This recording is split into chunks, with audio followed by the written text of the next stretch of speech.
הגשם יורד מהשמיים ושוטף את העולם במים, מתגלת שלצים על גגות וכבישים ויורד לים.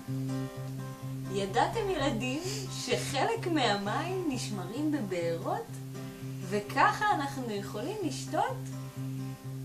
במים המים נחים, וכשהשמש מלטפת הם הופכים לעדים, הם עולים גבוה גבוה וקוראים להם עננים. אתם בטח סקרנים לדעת בבקשה איך העננים מגיעים חזרה ליבשה. העננים עוצרים לנוח עד שבאה פתאום הרוח, היא עושה פו גדול בצורה נחושה, וככה העננים מגיעים ליבשה.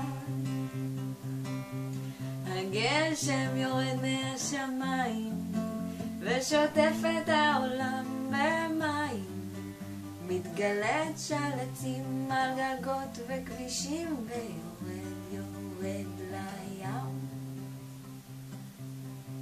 אני אתן למים לזרום, אני אתן למים לזרום, אני אתן למים לזרום